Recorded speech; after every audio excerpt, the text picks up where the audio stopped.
เฮ้ยตันทางเข้าไปทางเข้าไปได้แล้วครับทางตันแล้วเปิดทาง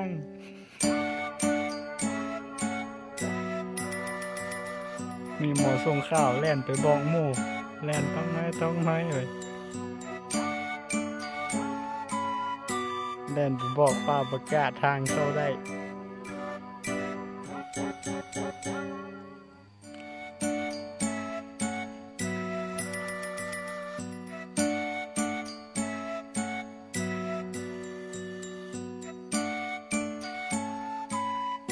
หมอแล่นประกาศไปเลยเอ้ยทางเข้าได้เลยลูมมากเอ้ยลูมมากทางเข้าได้แล้วทางปิดทางปิดแล้วเอ้ยทางปิด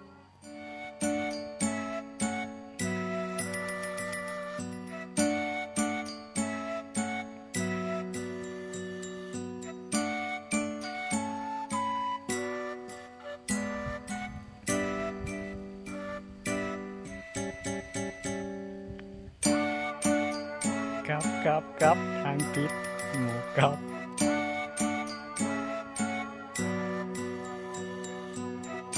ยังพากระลังมาอีกเอาทางซุปเปอร์กับทางปิด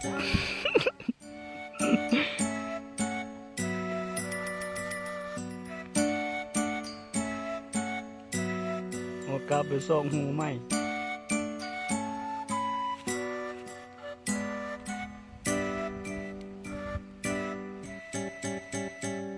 ทางเปิด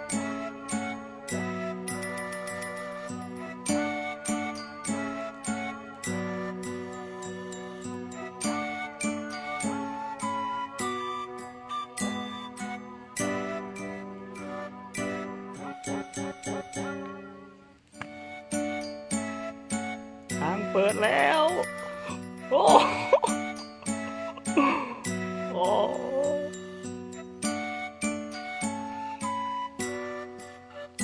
ทางปิ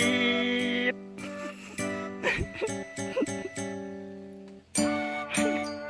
ประชากรอ้างก็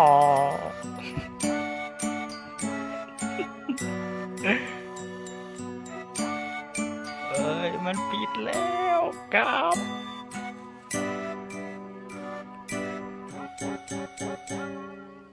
ทางปิด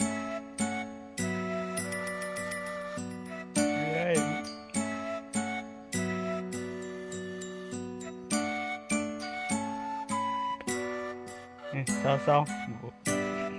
บุยอกมาแหละเอาให้เข้าได้แหละ